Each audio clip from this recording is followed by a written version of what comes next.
நாட்டில் பிறந்த ஒவ்வொருத்தர் தலையிலையும் ஒரு 1,50,000 கடன் இருக்குது அப்படின்னு சொன்னால் நீங்கள் நம்புவீங்களா? இப்போ ரீசெண்டாக வந்து நிதித்துறை சைட்லேருந்து ஒயிட் பேப்பர் வந்து ரிலீஸ் பண்ணியிருந்தாங்க. இப்போ பார்த்தீங்கன்னா அதில் வந்து மொத்தம் கடன் மற்றும் லைபிலிட்டிஸ் வந்து 13.18 லட்சம் கோடி அப்படின்னு சொல்லிட்டு அவங்க வந்து அனௌன்ஸ் பண்ணியிருக்காங்க.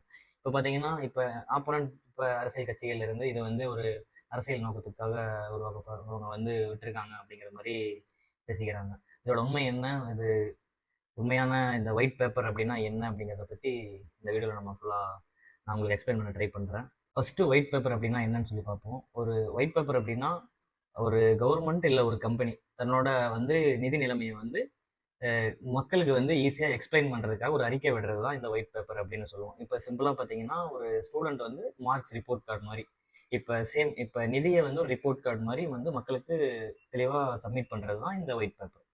அந்த ரிப்போர்ட் கார்டில் லைக் எப்படின்னா எவ்வளோ வருமானம் வருது, எவ்வளோ செலவாகுது, மொத்தம் எவ்வளோ கடன் வாங்கியிருக்கோம் அப்படிங்கிற எல்லாமே வந்துட்டு இந்த ஒயிட் பேப்பரில் இருக்கும். ஒயிட் பேப்பரில் என்ன சொல்லியிருக்காங்க அப்படின்னு சொல்லி பார்த்தோம் அப்படின்னா, மொத்தம் தமிழ்நாட்டோட கடன் மற்றும் லைபிலிட்டிஸ் வந்து 13.18 லட்சம் கோடின்னு சொல்லி அதில் சொல்லியிருக்காங்க.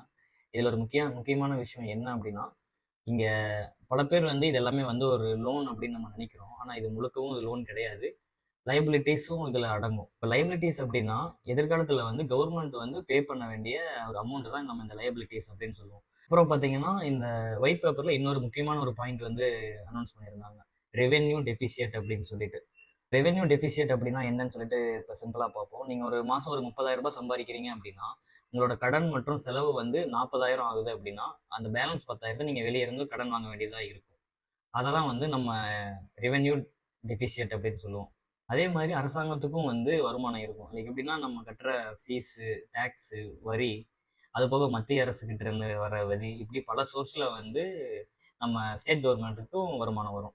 ஆனால் செலவு வந்து வருமானத்தை விட அதிகமாக இருந்துச்சு அப்படிங்கிறத நம்ம ரெவென்யூ டெபிசியட் அப்படின்னு நம்ம சொல்லுவோம். பார்த்தீங்கன்னா தமிழ்நாட்டுக்கு ஏன் கடன் வருது அப்படின்னு சொல்லி பார்த்தோம்னா இப்போ ஒரு முக்கியமான கேள்வி, ஏன் ஒரு மாநிலம் வந்து கடன் வாங்குது? ஒரு மாநிலம் வந்து கடன் வாங்கக்கூடாதா? அது வாங்கினா தப்பா? இல்லை உலகத்தில் இருக்கிற கிட்டத்தட்ட எல்லா அரசுகளும் வந்து கடன் வாங்குது. ஏன்னா அவங்களோட புதிய சாலைகள் அமைக்கணும், இல்லை பாலங்கள் கட்டுறதுக்கு, இல்லை ஹாஸ்பிட்டல்ஸ் வந்து உருவாக்குறதுக்கு, அவங்களோட மெட்ரோ ரயில் இது மாதிரி சொல்லிட்டு அவங்க வளர்ச்சி திட்டத்துக்கு வந்து நிறையா ஸ்டேட் கவர்மெண்ட்ஸ் வந்து கடன் வாங்குறாங்க. ஆனால் இதில் பிரச்சனை என்ன அப்படின்னா, தன்னோட கட்டுப்பாட்டை மீறி அதிகரிக்கும் போது தான், அல்லது வருமானத்தை விட செலவுகள் அதிகரிக்கும் போது தான் நிதிநிலை வந்து பற்றி இவ்வளோ ஒரு விவாதமாக எல்லாரும் இதை பற்றி பேசுகிறாங்க. எதிர்கட்சிகள் வந்து என்ன சொல்கிறாங்க அப்படின்னு சொல்லி பார்த்தோம் அப்படின்னா, இது வந்து ஒரு ஒரிஜினல் கிடையாது, இவங்க அதுலேருந்து ஒரு செலக்ட் பண்ணி மட்டும்தான் எடுத்திருக்காங்க, மக்களோட நலத்திட்டத்துக்காக நாங்கள் வாங்கினதை நீங்கள் எப்படி வந்து ஒரு சுமையாக நம்ம வந்து வெட்டியான கடன் அப்படின்னு சொல்லி நம்ம பார்க்க முடியும் அப்படின்னு சொல்லிட்டு எதிர்கட்சி சார்பில் வந்து அவங்க பேசுகிறாங்க. இதில் ஒரு முக்கியமான விஷயம் என்னென்னா, இதனால் நமக்கு என்ன இம்பேக்ட் அப்படின்னு சொல்லி நம்ம பார்த்தோம் அப்படின்னா, இப்போ டக்குன்னு நமக்கு உடனடியாக நமக்கு எதுவும் நடக்காது. இப்போ நாளைக்கே ஒரு பஸ் நிற்க போகிறதோ, இல்லை ஸ்கூல்ஸ் வந்து க்ளோஸ் ஆக போகிறதோ அப்படிங்கிறது நமக்கு நடக்காது. ஆனால் நீண்ட காலத்துக்கு இதோட தாக்கம் இருக்கலாம். ஏன்னா கவர்மெண்ட் வந்து அவங்க வாங்கியிருக்கிற லோன் அமௌண்ட்டு கண்டிப்பாக வந்து அவங்க இன்ட்ரெஸ்ட் வந்து பே பண்ணி தான் ஆகணும். அதனால் அரசு வருமானத்திலிருந்து ஒரு ஒரு பகுதி வந்து வளர்ச்சி திட்டங்களுக்கு போகாமல் கடன் வாங்கின கடனுக்கும் அதோட வட்டிக்கும் வந்து போயிடும். இதனால் எதிர்காலத்தில் வர்ற திட்டங்களும் வந்து வேலைவாய்ப்பு, அது போக புதிய முதலீடு அப்படின்னு சொல்லிட்டு நிறையா விஷயம் வந்து இதனால் பாதிக்கப்படலாம். ஆனால் தமிழ்நாடு வந்து ஆபத்தில் இருக்கா அப்படின்னு சொல்லி பார்த்தீங்கன்னா கிடையாது.